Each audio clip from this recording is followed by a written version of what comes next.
আসসালামু আলাইকুম রহমতুল্লাহ ওবরকাতু।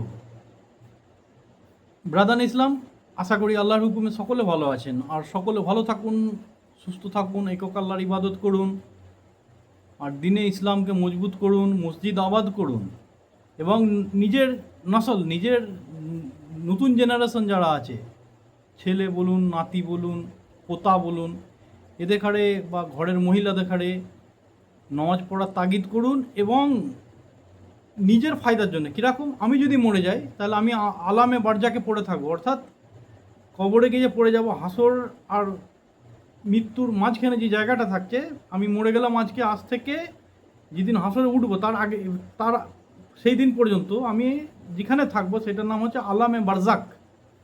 তো আলামে বারজাকে কোনো ইবাদত করতে হয় না, ইবাদত করলে তার কোনো ফায়দা হবে না। তো সেই মুহূর্তে আমার ফায়দার জন্যে আমার বংশজ, আমার যে বংশধর, তারা ইবাদত করলে আমার কাছে তার একটা বেনিফিট যাবে। আমি যদি কাউকে নমাজ মানে চাপ দিয়ে নমাজ শিক্ষা দিই বা কড়া আওয়াজে নমাজ পড়ার হুকুম দিই, সে যদি নমাজ ধরে যায়, বা আমি যদি কাউকে প্রেমের সাথে নমাজের হুকুম দিই বা নমাজকে শিখিয়ে যাই, সে যদি নমাজ পড়ে, সেটা আমার কাছে নেকি আসতে থাকবে। এবার আমার নসল, আমার বংশকে যদি আমি পবিত্র করে দিয়ে যাই, তো সে যত লম্বায় হবে, আমার নাতি, তার নাতি, তার নাতি, তার নাতি, এবার যদি তারা নমাজের সাথে জুড়ে থাকে, তো সে একটা অংশ আমার কাছে আসতেই থাকবে, আসতেই থাকবে, আসতেই থাকবে। আর আমি যদি না শিখে যাই, তাহলে তারা গুনাহ করবে, সেই গুনার ভাগ আমার কাছে আসবে। তো এবার নিজেকে আল্লাহর আগুন থেকে বাঁচার জন্য, আল্লাহর নারাজিগি থেকে বাঁচার জন্যে, আল্লাহর মানে জাহান্নাম রাগ থেকে বাঁচার জন্যে বা হিসাব থেকে বাঁচার জন্যে আমাকে পড়া অতি প্রয়োজন। যে আমার বংশকে, আমার নাসলকে, শুধু বংশকে নয়, আমার প্রতিবেশী ও পড়োশে দেখারে নমাজের তাগিদ করব। ঠিক আছে? আর যদি আমরা এরম না করি, মনে করুন একটা পাকা ফল গাছ থেকে পড়লো, আমি যদি তাকে না কুড়িয়ে আনি বা না খাই, তো ওই গাছতলায় পড়ে পড়ে থেকে পচে যাবে।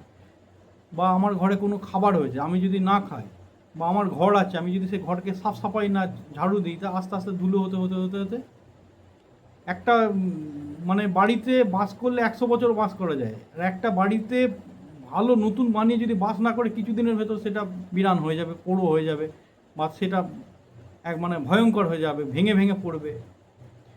তো এবার হচ্ছে যে মসজিদটাকে যদি আমি আবাদ করি, ইসলামকে যদি আমি করি, তাহলে ইসলাম মজবুত হবে, হাসতে খেলতে থাকবে, আল্লাহ খুশি থাকবে, আর আল্লাহর মানে রহমত বর্ষিত হবে। আর আমরা যদি ইবাদত না করি, তাহলে কি হবে? আমাদের উপর এমন হুকমারান আসবে, তারা কেবল মাদ্রাসা, কেবল মসজিদ, কেবল ইসলামের অনুসারীদের পেছনেই লেগে থাকবে, প্রতিদিন নতুন নতুন ফন্দি করে, যেরকম হচ্ছে এখন, এর থেকে আরও বাড়বে, কালকে আরও বাড়বে, পরশু আরও বাড়বে, বাড়তেই থাকবে, বাড়তেই থাকবে। তুমি একজনকার জবাব দেবে, দুজনকার জবাব দেবে, তিনজনকার জবাব দেবে, 10জনকার জবাব দেবে, 500জনকার জবাব দেবে, আর কতজনকার জবাব দেবে তুমি? আমরা ফেল হয়ে যাও। কেন? এটা আল্লাহর তরফ থেকে গজব আসছে। এইগুলো সরাতে গেলে আমাদের কাছে তৈরি হতে হবে। ইউনুস আলাইসাল্লামের জামানায় ইউনুস আলাইসাল্লাম দাওয়াত দিতে দিতে দিতে দিতে একবারে মানে ইনি কয়েক বছর করে ফেলেছে, দিয়ে নিজে আল্লাহর কাছে লজ্জিত হয়ে বলছি, আল্লাহ, আমি একটা মানুষকেও দাঁড় করাতে পারলাম না তোমার রাস্তায়, দাওয়াত দিতে করিনি, কমই করিনি, আমার জারিয়ে কোনো কাজ হলো না। তখন আল্লাহ বলে দিল, যাও গিয়ে বলো গে মহল্লাবাসীকে যে আমি অমুক দিনকে কি কালকে কি কোনো একটা সময় দিয়েছিল, অবধি দিয়েছিল, সেই অবধির মধ্যে আমি ওইখানে আজাব নাজিল করে দেবো, পুরো ধ্বংস করে দেবো, বস্তি বা ওই এলাকাকে, ওই নসলটাকে ধ্বংস করে দেবো। তিনি এসে বললেন যে আল্লাহ তোমাদের ওপর নারাজ আছে, তোমরা তো আমাকে নবী হিসাবে স্বীকার করলে না, বা আল্লাহর তৌহিদের দাওয়াত গ্রহণ করলেন না, তো তোমাদের ওপর এরম মুসিবত আসছে।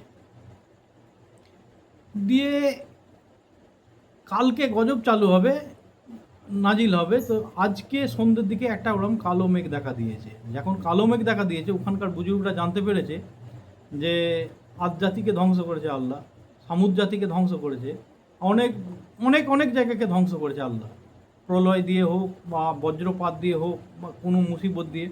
তো নিশ্চয় এটা আমাদের জন্য মুসিবত।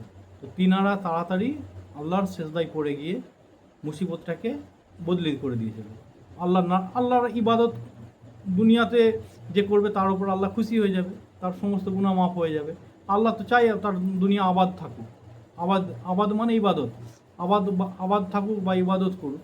যখন এরা ইবাদত করলো তখন আল্লাহ ওই মুসিবত সরিয়ে দিল। এদিকে সকালবেলা উঠে উনি আর আমার ইউনুস আলাইসাল্লাম পেছন ফিরে না দেখে অগ্রসর হয়ে চলে যায় দেশ ছেড়ে। গিয়ে যখন নৌকায় সাওয়ারি হয় তখন ওই নৌকা মাঝখানে গিয়ে ঘুরতে থাকে। আর তখনকার ওইখানকার বিজ্ঞ ব্যক্তি যারা মাল্লা মানে মাঝি যাকে বলে, তো তারা জানতে পারে যে এর মধ্যে কোনো এক ব্যক্তি পনতি অর্থাৎ কুপয়া আছে, তাকে যদি গাড়ির মধ্যে করে নিয়ে যাওয়া হয় তাহলে এই গাড়িটা উল্টে যাবে, নৌকাটা উল্টে যাবে। তখন কি করলো যে লটারি সিস্টেম করলো। তো ইউনুস আল্লাহ সাল্লামের নাম দিতে চাইনি লটারির মধ্যে, কয়েকজনে বলে দাও। তখন ওনারা বলে যে ইনি তো নেককার, ইনার নাম দিলে আমাদের পাপ হবে, গুনাহ হবে। প্রথমে লটারি করলো, কারো নাম পড়লো না। দ্বিতীয়বার যখন ওনার নাম লেখা হলো তখন ওনার নাম পড়লো।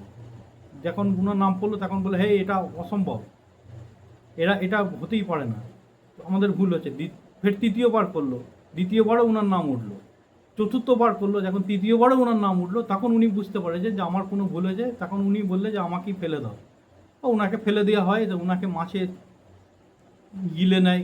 তারপরে উনি ভুল বুঝে তখন আল্লাহ মানে পেটে গিয়ে, মাছের পেটে গিয়ে জিকির করতে থাকে, লা ইলাহা ইল্লা আন্তা সুবহানাকা ইন্নী কুনতু মিনাজ জলিমিন। এই দুটো কথা বলতে থাকে। জিকির করতে করতে করতে 40 দিনের মাথায় ওনাকে কোনো ওই কিনারায় গিয়ে মাছটা বমি করে দেয়। উনি বেরিয়ে আসেন এবং তার গায়ে ঘা হয়ে যায়। ওর পরের বিষয়টা তো, ইউনুস আলাইসাল্লামের উম্মতরা যদি তাদের মুসিবত সরাতে পারে, আমরা রসুলে পাক সাল্লাল্লাহু সাল্লামের উম্মত আমরা কেন পারবো না? এর কথার উদ্দেশ্য এটা। আমাদের সাথে আমাদের রসুল আছেন, ওনার আদর্শ আছে, ওনার রাস্তা আছে, আমাদের মর্যাদা বেশি, কারণ আমরা কেন পারবো না? আমরা যদি আমাদের বংশকে আবাদ করি। আচ্ছা, এর আগে 27/7/2026 নমাজের বিষয়ে পার্ট 12 বানিয়েছিলাম। আজকে তারপর থেকে বানাবো। আপনারা জুড়ে থাকুন আর আবাদ করুন, আল্লাহর ওয়াস্তে মসজিদকে আবাদ করুন। মসজিদ নাহলে ভাঙা পড়ে যাবে। ভাবছি যে আমাদের এখানে কিছু হবে না, এরম ধরনের কিচ্ছু নয়। কখন কি হবে কেউ জানে না। এখানে আল্লাহর গজব নাজিল হয়ে গেলে কেউ এসে আমাদের ঘরে মারবে ধরে।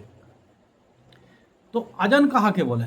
আজান হচ্ছে ওয়াক্তিয়া ফরজ নমাজের উদ্দেশ্যে, নমাজের জন্য আল্লাহর তরফ হইতে মুয়াজ্জিনের মারফত, মসজিদের খাদিমের মারফতে আল্লাহ তিনার সকল পুরুষ ও মহিলা সাবাল্লেগ বান্দাদেরকে আল্লাহর কাছে আত্মসমর্পণ করা, বা আল্লাহকে মালিক ও নিজেকে অর্থাৎ আল্লাহর বান্দা নিজেকে যেন তিনার বান্দার স্বীকৃতি দেওয়ার উদ্দেশ্যে যে কলেমা পাঠ করা হয় তাহার নাম হচ্ছে আজান। আজানের মাধ্যমে আল্লাহ তিনার বান্দাদের ঘরে নমাজের দাওয়াত দেওয়া হয়। এক দিনে 10 বার, একটা আজানে 2 বার হাইয়া আল্লাহ সাল্লাহ বলা হয়। ঠিক আছে?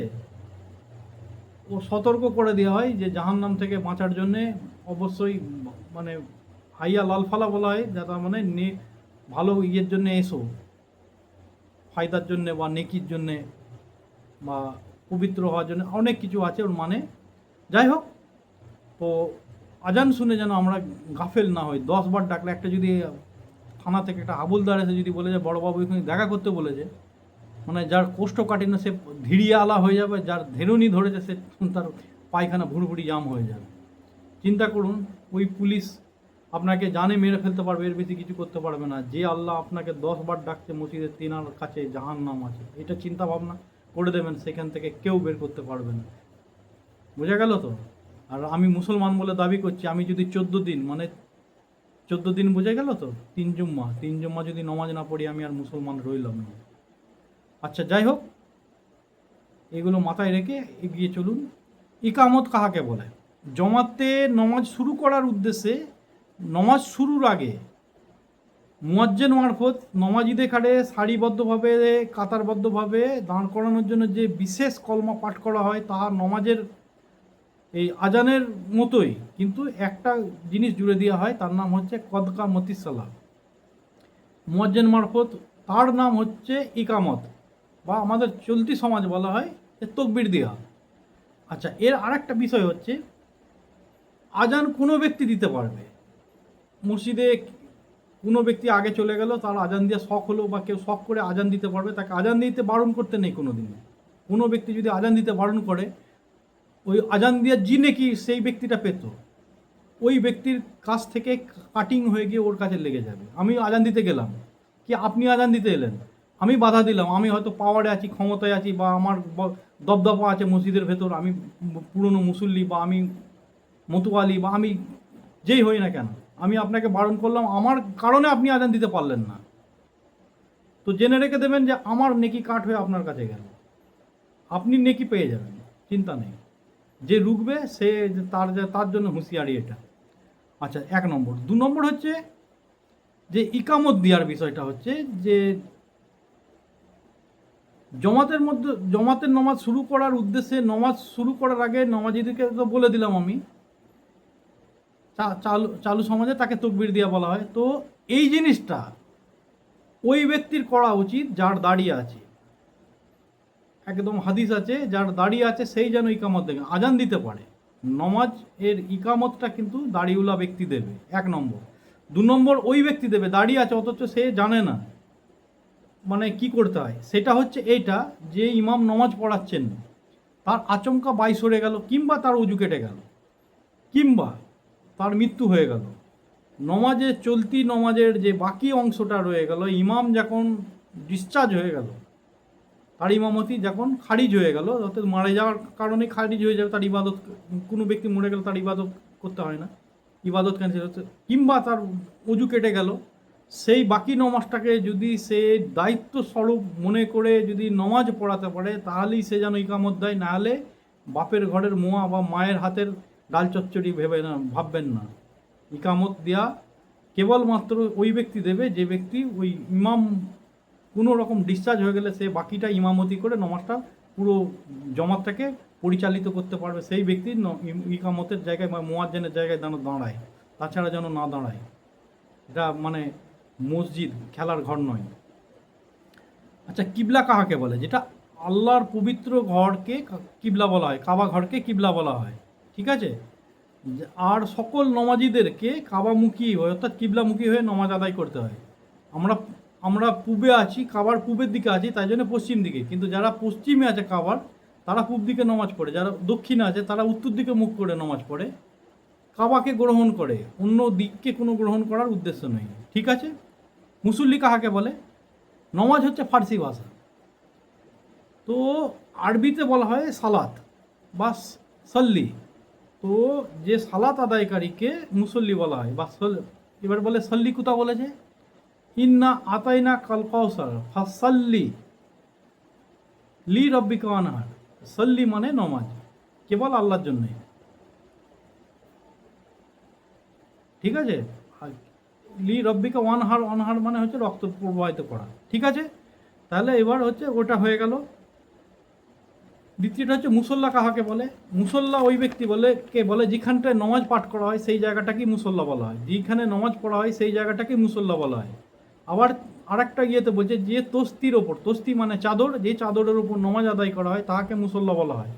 আচ্ছা, ফার্সি ভাষায় যেটা বিছিয়ে নমাজ পড়া হয় তাহাকে জাই নমাজও বলা হয়, এবং চলতি ভাষায় বলে মুসল্লাও বলে, জাই নমাজও বলে। আচ্ছা, এবার জানাজা কাকে বলা হয়? জানাজা কাকে বলা হয়? আমরা জানি যে মরে গেলে যে নমাজ পড়ানো হয় তাকে জানাজা বলা হয়, নেই, মিথ্যা কথা। মৃত ব্যক্তির সব দেহটাকে জানাজা বলে। আমি যদি মরে যাই তাহলে এই দেহটাকে বলবে জানাজা, ঠিক আছে। সব দেহর নাম হচ্ছে জানাজা।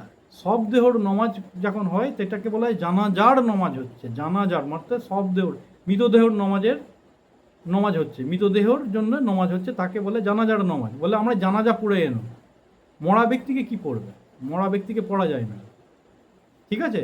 ওই জন্যে জানাজার নমাজ পড়ায়, জানাজা মানে মৃত ব্যক্তির জন্য নমাজ পড়ায়। আর একটা আমি বুজুর্গদের মুখ থেকে শুনেছিলাম, জানাজা বা বলা হয় না, তো এটা হচ্ছে যে ফরজে কিফায়া, জানাজা পড়তে যাওয়ার যে সবাইকার জন্য যাওয়া দরকার আছে এরম নয়, কিছু ব্যক্তি গেলেও নমাজে মানে জানাজা পড়তে গেলে তবে আদায় হয়ে যাবে, কিন্তু এতে প্রচুর স্বভাব, ওই জন্য যাওয়া দরকার। আমি যদি কারো না যাই আমার কে যাবে সেইটা ভেবে। আচ্ছা, আর একটা কথা হচ্ছে যে হুজুরে কলব কাহাকে বলে? যে নমাজে মুসল্লি, যে নমাজে নমাজি, নমাজের মধ্যে সূরা কিরাত এর অর্থ জানে না, জানা না থাকলেও প্রত্যেকটি শব্দকে, প্রত্যেকটি শব্দের উপর তীক্ষ্ণ ধ্যান দিয়ে, লক্ষ্য রেখে বা ধ্যান দিয়ে শোনে বা করে যে আমি নমাজ জানি না কিন্তু প্রত্যেকটা শব্দকে ভালোভাবে করি, গ্রহণ করে নমাজ পড়ছি আমি, ওই নমাজিকে ওই নমাজ আদায়কারীকে একাগ্রতা বা হুজুরে কলব বলা হয়। ঠিক আছে, এরপরে ভিডিও বড় হয়ে যাচ্ছে, যদি কোনো ভুল হয় আল্লাহর ওয়াস্তে মাফ করবেন। আর আল্লাহর ওয়াস্তে আল্লাহর ঘরকে আবাদ করুন, আল্লাহর ওয়াস্তে ইসলামকে মজবুত করুন, আর আল্লাহর ওয়াস্তে এবং নিজের ওয়াস্তে নিজের নসলকে, নিজের পরিবারকে অন্তত 4জনকে 5জনকে অন্তত নমাজের প্রশিক্ষণ দিন বা নমাজের কাতারে দাঁড় করান এবং নিজেও দাঁড়ান। আল্লাহ হাফিজ। যদি ভুল হয় আল্লাহর ওয়াস্তে মাফ করবেন।